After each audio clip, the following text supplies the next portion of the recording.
आ गया, मनुष्य का भक्त। लगता है ये नया उत्साह भी राम की रट का प्रकोप है।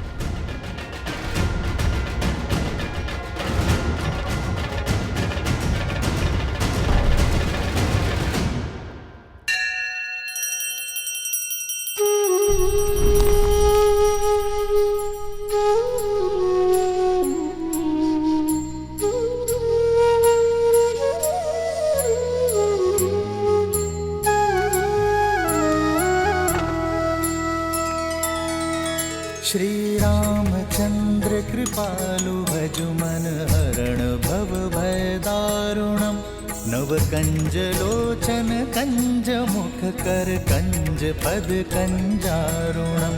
कंदर्प अगणित अमित छवि नव नील नीरज सुंदरम। पट पीत मानहु तड़ित रुचि सुचि नौमि जनक सुतावरम। श्री राम श्री राम श्री राम श्री राम श्री राम श्री राम श्री राम श्री राम श्री राम श्री राम श्री राम श्री राम श्री राम श्री राम श्री राम श्री राम।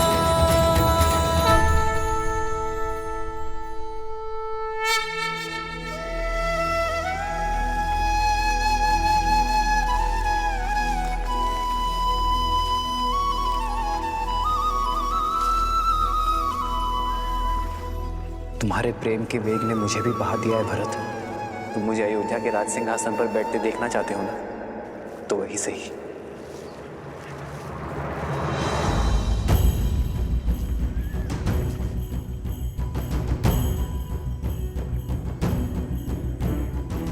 मुझे 14 वर्ष का वनवास काट कर आने दो भरत। उसके बाद मैं तुमसे अयोध्या का राज सिंहासन स्वीकार कर लूंगा। तब तक अयोध्या का भार तुम्हारा हुआ मेरे भाई।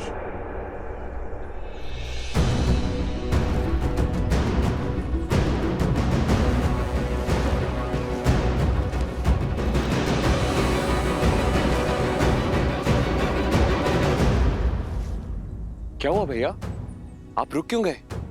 देखिए, अयोध्या की सीमा आ गई। इसीलिए तो रुक गया शत्रुघ्न। तुम इसी क्षण अयोध्या जाकर राज सिंहासन यहां लेकर आओ। कुमार भरत, ये क्या कर रहे हैं? सिंहासन यहाँ लाकर क्या करेंगे? कोई शंका? नहीं भैया, आदेश का पालन होगा। प्रस्थान कर। जी भैया।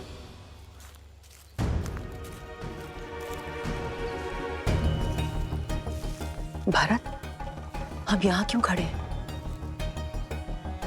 अयोध्या क्यों नहीं जा रहे? अपनी माता के पापों का प्रायश्चित करने का प्रयास कर रहा हूं मैं।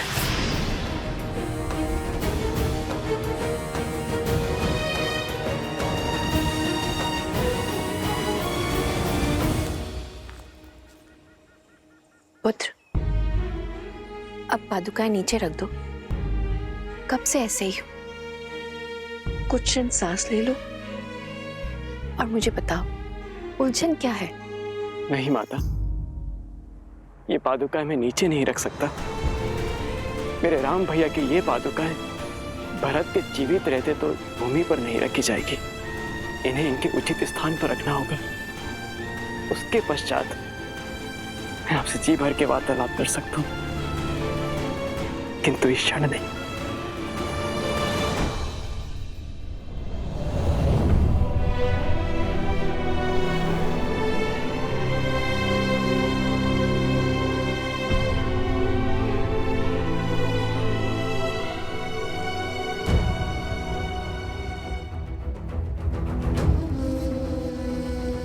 भोर से रात्रि हो गई, पर कुमार भरत ज्यों के त्यों खड़े हैं।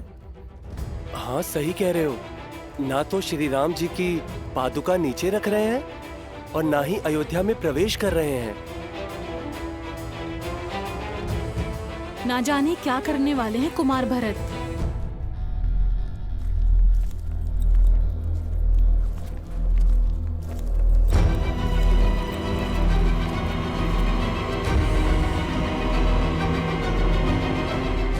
सिंहासन आ गया भैया। इस राज सिंहासन को यहां रख दो शत्रुघ्न। मेरे राम भैया ने यहीं से माटी उठाई थी।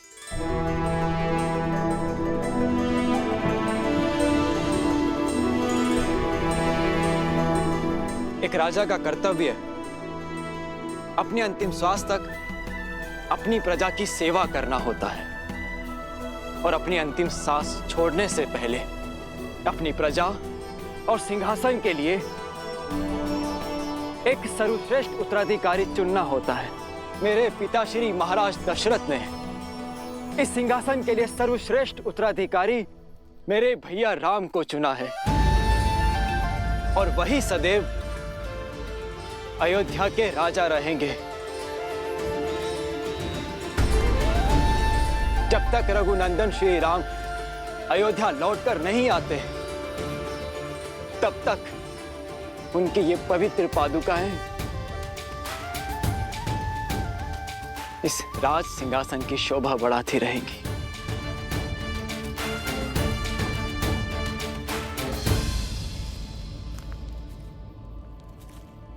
पुत्र भरत, ये तुम राजमहल में भी तो कर सकते थे।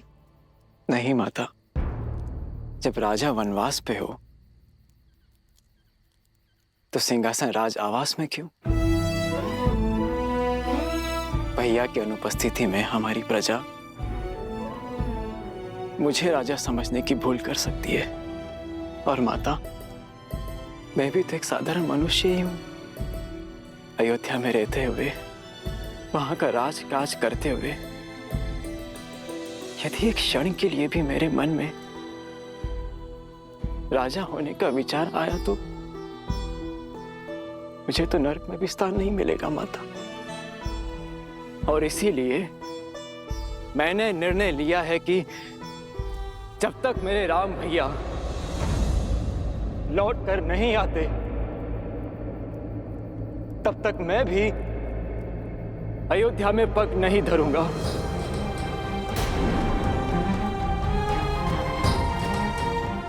यही नंदीग्राम में रह के उनकी आज्ञा का पालन करूंगा, अपने भैया का दिया हुआ दायित्व निभाऊंगा, आप सबकी सेवा करूंगा और आप सब भी अपना कर्तव्य मत भूलिएगा।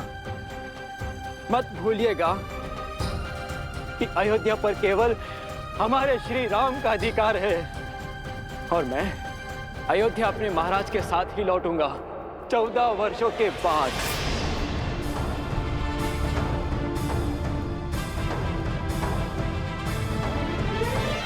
जय श्री राम, जय श्री राम, जय श्री राम, जय श्री राम, जय श्री राम, जय श्री राम। राम मातु गुर पद सिरुनाई, प्रभु पद पीठ रजाय सुपाई।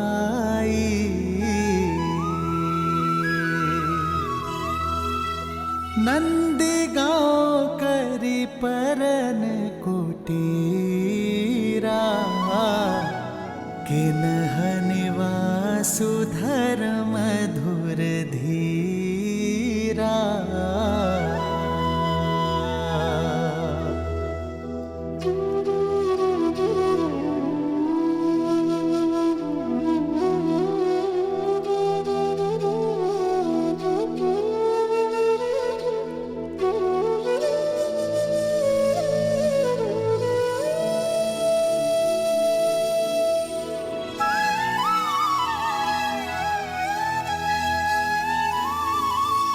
मैं यहाँ अयोध्या के बाहर नंदीग्राम में रह के राजकाज संभालूंगा और शत्रुघ्न तुम अयोध्या के अंदर रहकर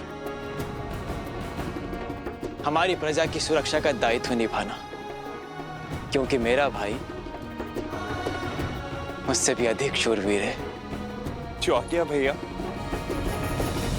तुम्हें जन्म देकर मेरे पापों के प्रायश्चित हो गए भरत। ये कहकर अपने आप को लज्जित होने से नहीं बचा पाए, किंतु अपने कर्मों से तुमने मेरी कोख की लाज रख ली भरत। मुझे गर्व है भरत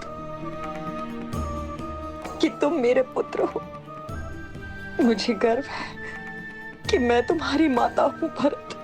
गर्व तो आपको होना ही चाहिए महारानी, क्योंकि श्री राम आपको अपनी माता मानते हैं। क्षमा कर दिया उन्होंने आपको, परंतु कभी विचार कीजिएगा महारानी कि जो अपने स्वार्थ के लिए अपनों के साथ छल करता है उसे नर्क भी यहीं भोगना पड़ता है। आपने अपने पुत्र के सिंहासन के लिए मेरे श्री राम को वन भेजा, परंतु अब आपके पास क्या है? ना वो पुत्र जिसे आपने जन्म दिया और ना वो पुत्र जिसे आपने वनवास भेज दिया, और ना वो पति जिसके प्रेम के साथ आपने छल किया। मेरे राम भैया के पास माता सीता है, लक्ष्मण है। मेरे पास मेरे राम भैया का प्रेम और उनका आशीर्वाद है, किंतु आपके पास कुछ नहीं, खाली हाथ। वास्तविक वनवास तो आप भोगेंगी महारानी, 14 वर्षों तक महल की बंद दीवारों के बीच।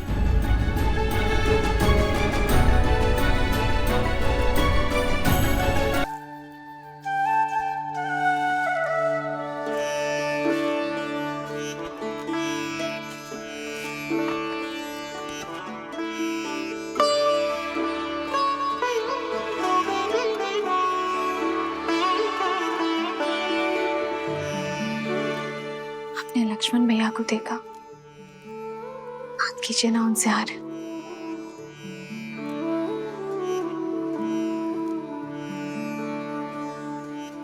पहले परिवार से वियोग का दुख था, अब उनसे मिलने से कदाचित परिवार की स्मृतियां सता रही हूं। एक विचित्र ग्लानि भाव देखा मैंने भैया की आंखों में।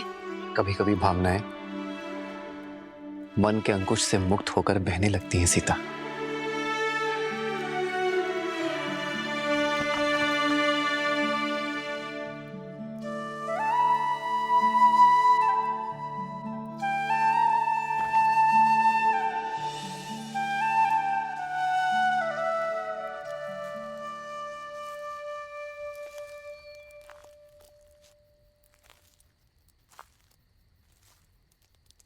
बैठो लक्ष्मण, बैठो।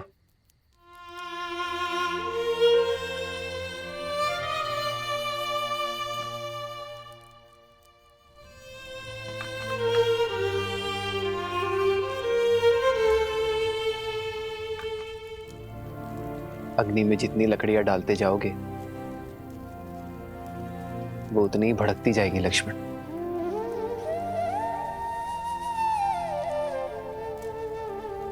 मन की अग्नि का भी यही नियम है। विचार के ईंधन डालते जाओगे तो वो धीमी कैसे पड़ेगी? मैंने पाप किया है भैया, स्वयं को बहुत छोटा अनुभव कर रहा हूं मैं। आपने बार बार समझाने का प्रयास किया मुझे, किंतु मेरी पत्नी मारी गई। लक्ष्मण, अपने प्रिय भरत भैया को नहीं, उस पवित्र आत्मा को नहीं पहचान पाया, उस पर संदेह किया मैंने भाई। स्वयं को अत्यंत मलिन कर लिया है मैंने भैया। मैं स्वयं को क्षमा नहीं कर पा रहा हूं कि मैं कैसे इस ग्लानि से निकलूं। स्वयं पर इतनी कठोरता क्यों लक्ष्मण?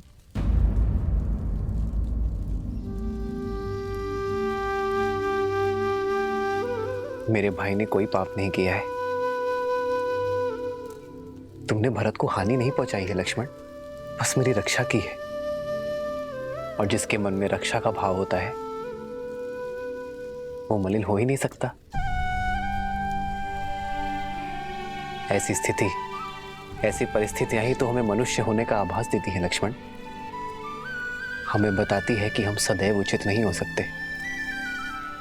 सीख देती है कि सोच समझकर, परिणाम विचार करके, शांत मन से निर्णय लेना, यही जीवन है। भैया, भैया आप बस मुझे क्षमा कर दीजिए, बस एक बार मुझे क्षमा कर दीजिए। मैं आपको आश्वासन देता हूँ कि इसके पश्चात मैं श्रेष्ठ होने का पूर्ण प्रयास करूंगा भैया। आपकी भांति बनने का पूरा प्रयास करूंगा भैया। आप बस इसी प्रकार मेरा मार्गदर्शन करते रहिए।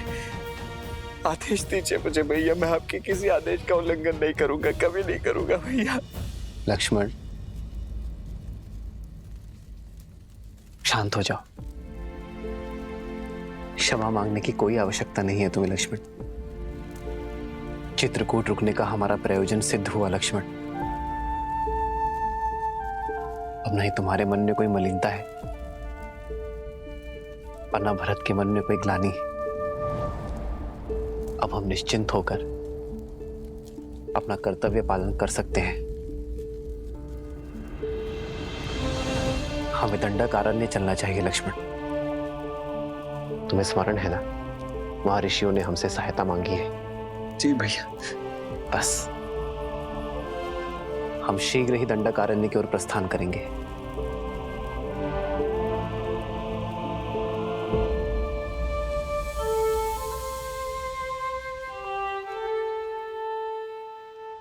जीवन के पथ पर बिछे कांटों पर भी इतनी सरलता से कैसे चलते हैं श्री राम? देवी, जो संकट के समय में भी संयम रखे वही तो है राम। जिनके निर्णय स्वार्थ से मुक्त हो वही तो है राम। जो अपने आज से संसार के आने वाले कल को सुंदर बनाए वही तो है राम। जो अपने कर्म, अपने चरित्र से मर्यादा को परिभाषित करे परंतु स्वयं फिर भी सरल रहे वही तो है मर्यादा पुरुषोत्तम श्री राम। जब मेघ अपने भीतर भरे जल का स्वार्थ छोड़ उसे भूमि पर बरसाने के लिए सज्ज हो जाए तभी तो प्रकृति खिलती है। उसी प्रकार जब जब कोई मनुष्य अपने हित की चिंता छोड़ संसार के हित के विषय में सोचेगा, अपने कर्मों और चयन को समाज के उत्थान के साथ जोड़ेगा, तब तब उस मनुष्य के चरित्र में स्वयं श्री राम के चरित्र का पदार्पण होगा। जय श्री राम। जय श्री राम। अंजनी पुत्र की जय हो। सेनापति हनुमान, भारी संकट आन पड़ा है, आपकी आवश्यकता है।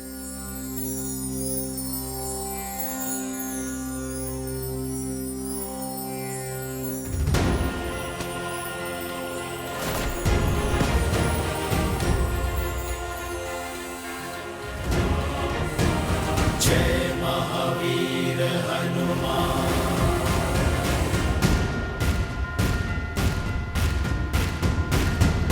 जय हनुमान ज्ञान गुण सागर, जय कपीस तिहु लोक उजागर। रामदूत अतुलित बल धामा, अंजनी पुत्र पवन सुत नामा। राम दुआरे तुम रखवारे, होत न आज्ञा बिनु पैसारी। आपन तेज समारो आपै, तीनों लोक हाथ करेगा। प्रणाम। एक हिंसक बाघ ने वन में आतंक मचा कर रखा है। छोटे बच्चे खेलने भी नहीं जाते, बहुत भयभीत हैं वो। अब आप ही रक्षा कर सकते हैं सेनापति जी।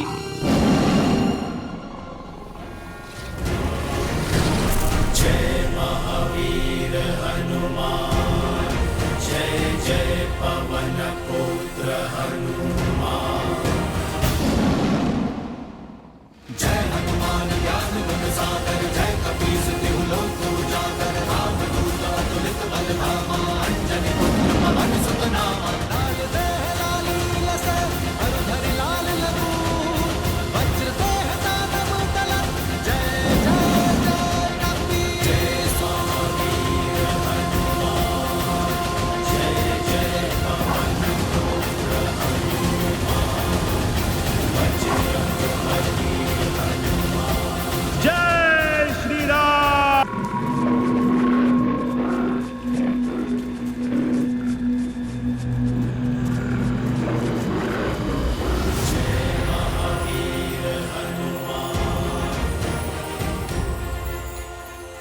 बालकों, किससे डर के भाग रहे थे?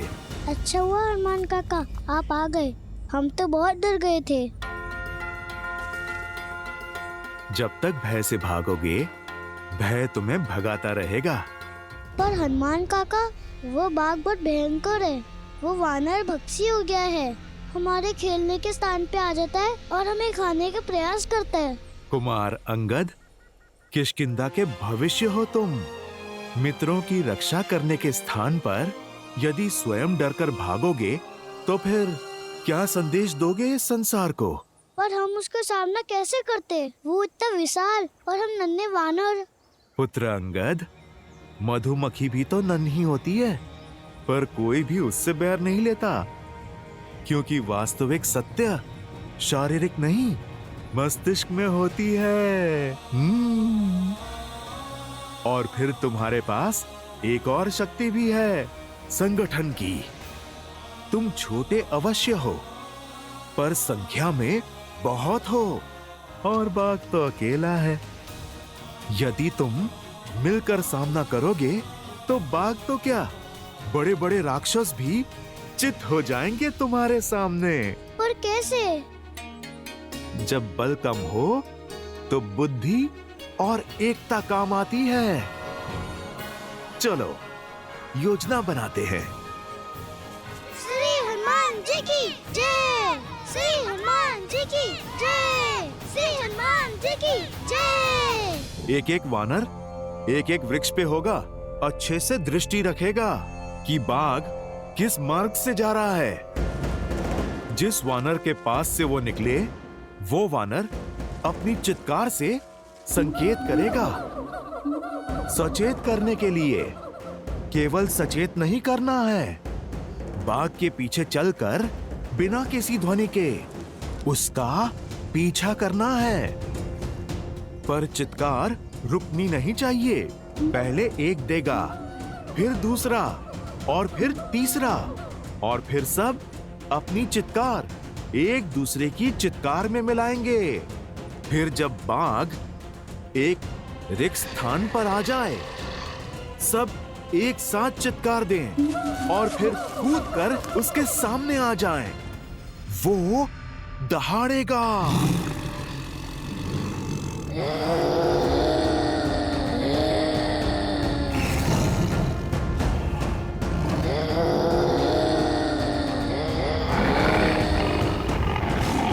पर पुत्रों ध्यान रहे, बाघ डरा नहीं है, वो आक्रमण करने की तैयारी कर रहा है। यदि उसने आक्रमण किया तो?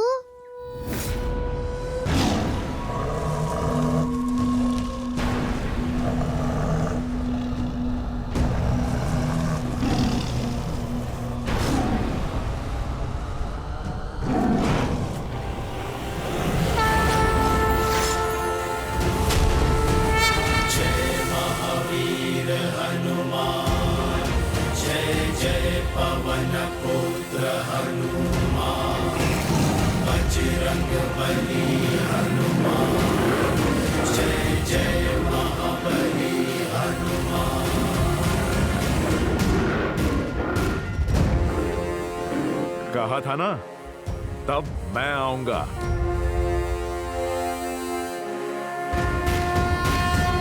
जय हनुमान ज्ञान गुण सागर, जय कपीस तिहु लोक उजागर, रामदूत अतुलित बल धामा, अंजनी पुत्र पवन सुत नामा। राम दुआरे तुम रखवारे, होत न आज्ञा बिनु पैसारे। आपन तेज समारो आपे, तीनों लोक हाथ के कापे।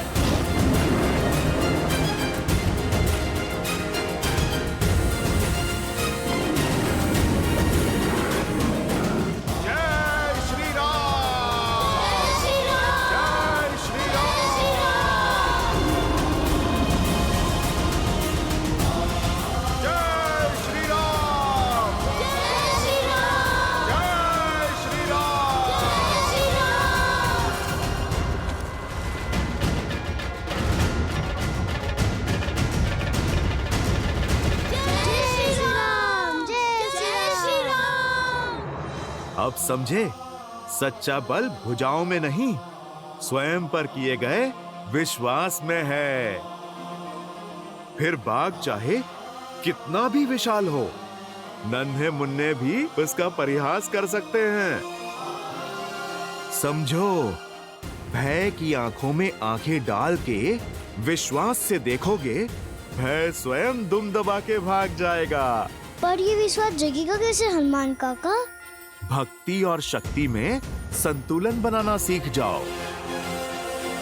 भक्ति तुम्हें धर्म से जोड़ती है और शक्ति कर्म से, और ये संगम जीवन के हर एक उतार चढ़ाव में तुम्हारा मार्गदर्शन करेगा।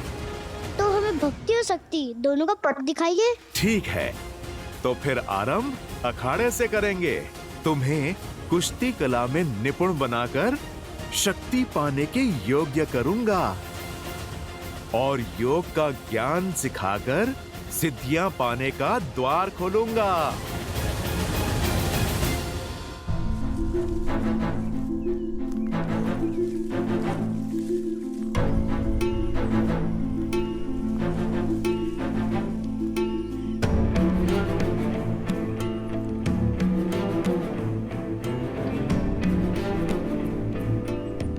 मानचित्र के अनुसार मार्ग तो यही है, परंतु यहाँ तो नदी है।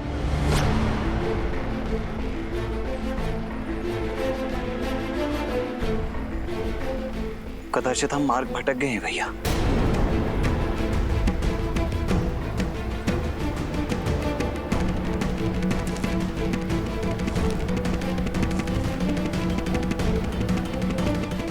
नहीं लक्ष्मण, अब तक का मार्ग ऋषि भारद्वाज द्वारा दिए गए मानचित्र के अनुसार ही चुना है, अर्थात दंडकारण्य का मार्ग सामने ही होना चाहिए। परंतु यहाँ तो नदी है ना भैया, फिर कदाचित ऋषि भारद्वाज से मानचित्र बनाने में कोई त्रुटि हुई हो। नहीं लक्ष्मण, ऋषि भारद्वाज बहुत ज्ञानी और अनुभवी है। वर्षों बिताए हैं उन्होंने यहाँ। उनके ज्ञान पर संदेह करना उचित नहीं है। मार्ग हमारे सामने ही है लक्ष्मण, कदाचित हम उसे देख नहीं पा रहे हैं।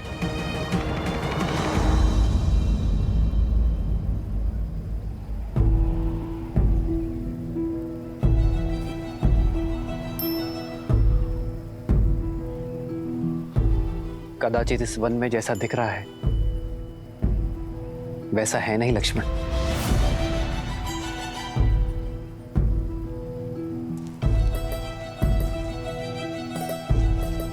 संभलकर भैया, नदी गहरी प्रतीत हो रही है।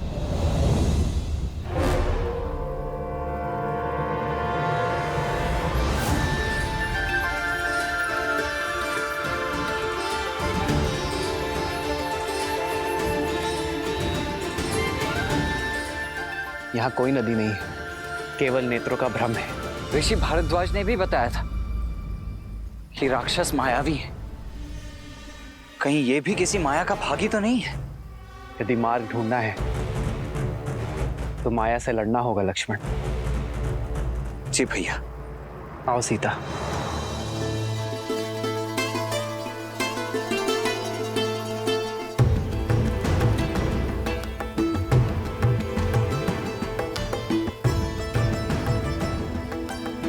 आओ लक्ष्मण।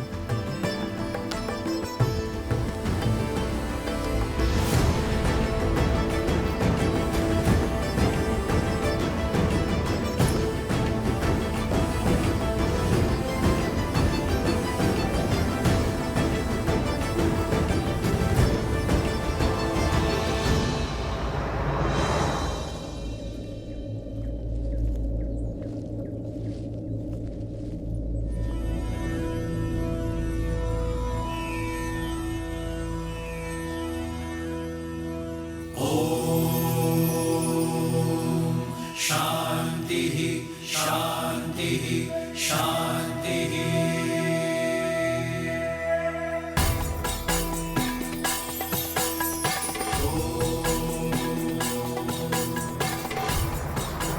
राम, तुम आ गए?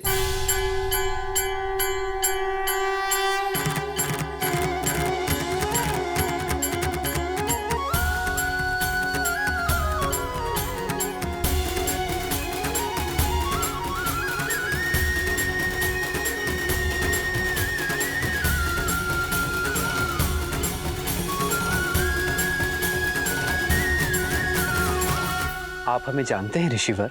हाँ राम, तुम्हारे जैसा पुरुषोत्तम ही हमारे द्वारा रचित इस ब्रह्म जाल को तोड़कर अत्रि आश्रम में प्रवेश कर सकता है। ऋषि अत्रि, भाग्यशाली तो हम हैं जिनके तप और तेज के विषयों के बारे में केवल सुना, आज उनके दर्शन भी पा लिए। प्रणाम ऋषिवर। यशस्वी भव, तुम्हारा शौर्य बना रहे। सौभाग्यशाली भव।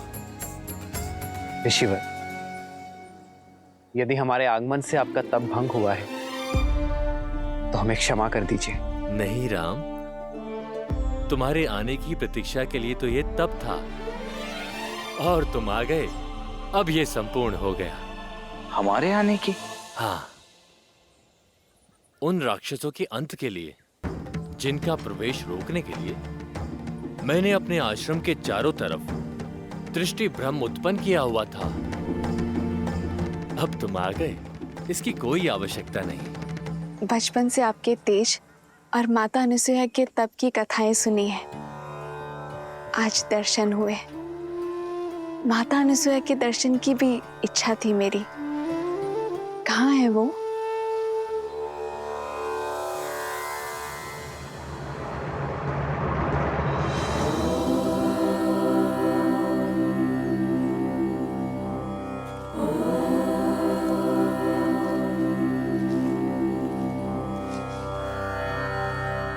प्रणाम अनुसुईया माता।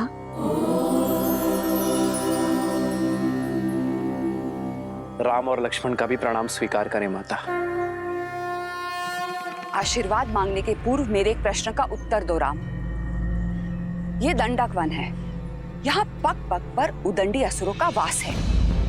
ये एक सज्जन शीलवान स्त्री के लिए कोई स्थान नहीं, और यहाँ तुम अपनी कोमल पत्नी को लेकर आने की भूल कैसे कर सकते हो?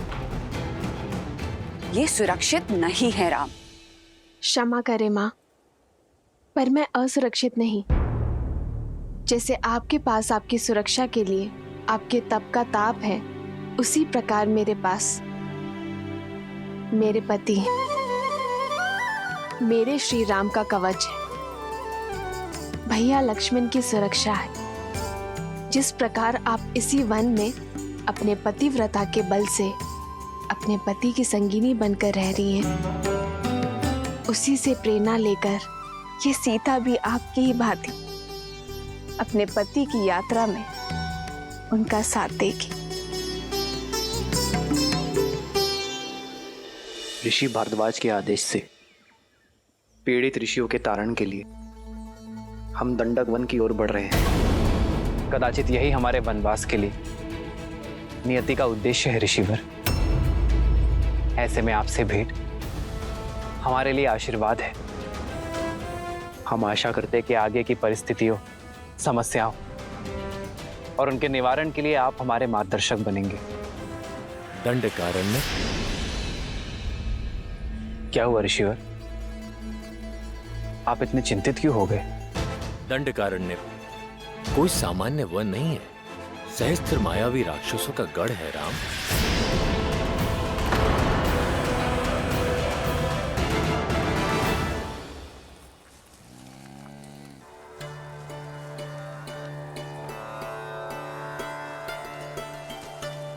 यदि अनुमति हो तो कुछ पूछूं माँ? हाँ पूछो। आपके तपोबल के विषय में बहुत सुना है माता गार्गी से। क्या सुना है? यही कि कैसे त्रिदेव ऋषियों का भेष धरकर आपके पतिव्रत की परीक्षा लेने आए थे, और कैसे आपने एक असंभव चयन किया।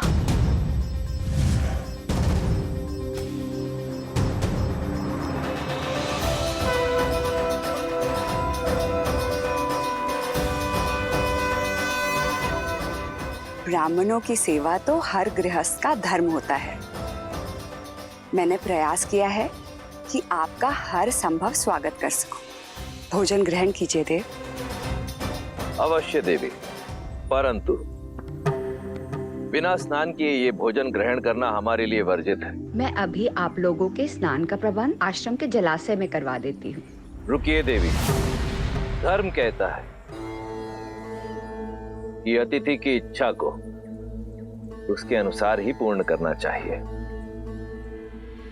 हमारा कहने का आशय यह है कि यदि आप स्वयं अपने हाथों से हमें स्नान कराएंगी तभी ये भोजन ग्रहण करना उचित होगा।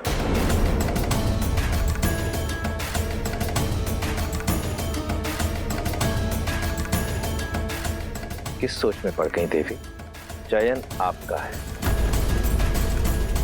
यदि आज हम ब्राह्मण ये भोजन ग्रहण करके इस आसन से उठेंगे तो ऋषि अत्रि का यश सर्वदा बना रहेगा। परंतु यदि हम भोजन ग्रहण किए बिना ही आसन से उठ गए तो अब तुम ही बताओ सीता, ये चयन उचित था या नहीं? जिस संसार में एक स्त्री की पहचान उसका रूप और यौवन होता है, आपने अपनी बुद्धिमता और चतुराई से स्त्री की नई परिभाषा लिख दी है। एक और पतिव्रता धर्म था और दूसरी ओर अतिथि धर्म। एक को बचाती तो दूसरा टूट जाता। ऐसे धर्म संकट में आपने अपने तप के बल से जो किया उससे न केवल दोनों धर्म का पालन हुआ बल्कि एक स्त्री की महानता और एक नारी के बल को नया आयाम मिला।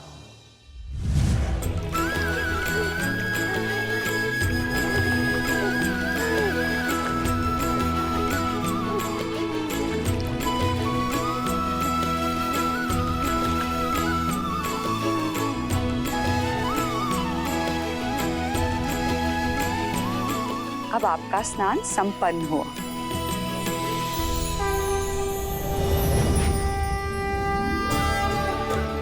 प्रणाम देवी। त्रिदेवियां एक सन्यासिन के घर, मैं धन्य हुई। कैसे करूं आपका स्वागत? हमें स्वागत नहीं, आपकी सहायता चाहिए देवी। हमारे पति त्रिदेव आपकी परीक्षा लेने गए थे पर अब तक अपने लोक नहीं लौटे। अच्छा, तो अतिथि के रूप में त्रिदेव आए थे। ये रहे।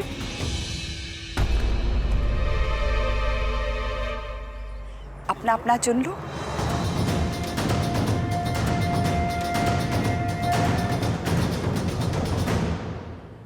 ये सब शिशु? हाँ, इन सब का आग्रह था कि मैं भोजन के पूर्व इन्हें अपने हाथों से स्नान कराऊं। मेरे पास और कोई विकल्प नहीं था, तो मैंने इन्हें शिशु में बदल के अपना धर्म पूर्ण किया। महान है आप और आपका पतिव्रता धर्म। कृपया हमारे पतियों को त्रिदेव बनाकर हमें पुनः लौटा दीजिए।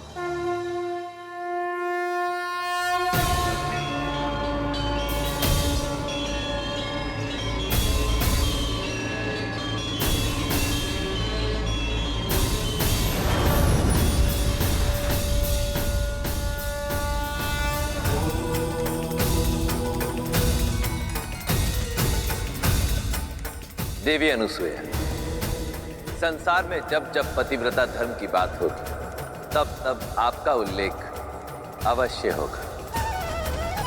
धन्य है आपका तप, आपका बल और आपका धर्म। और धन्य है हम माता कि हम जो जन्मे नहीं उन्हें आपके रूप में माता का प्रेम और स्नेह मिला। महत्वपूर्ण नहीं है, महत्व तो सीख का है जिसे ग्रहण करना आवश्यक है। बताओ, तुमने क्या सीखा सीता? जो सीखा उसी का बल लेकर तो इस मायावी वन में आ सकी हूं मैं माता। मैंने सीखा, यदि आपके हृदय में आपके जीवन साथी के लिए अटल प्रेम और अटल समर्पण हो, जब अपने प्रेम और समर्पण पर पूर्ण विश्वास हो, तो कोई माया ही क्या, संसार रचने वाले, चलाने वाले और नष्ट करने वाले त्रिदेव भी उस विश्वास को खंडित नहीं कर सकते माता। सारे संसार को उसके सामने नतमस्तक होना ही पड़ता है। तुम अद्भुत हो सीता। तुम्हारे आचरण और तुम्हारे विचारों ने मुझे जीत लिया है। तुमने अपने लिए मेरे मन में एक विशेष स्थान बनाया है सीता। मैं तुम्हें कुछ देना चाहूंगी। दंडकारण्य रण क्षेत्र होगा राम, जहां शत्रु सामने से नहीं दिखाई देगा और प्रहार किसी भी दिशा से हो सकता है। जहां रावण के सौतेले भाई खरदूषण के अतिरिक्त अकंपन, तृष्णा, विराद और कवंद जैसे मायावी राक्षस होंगे। अब तुम ही बताओ, उस स्थान पर एक स्त्री का रहना उचित है?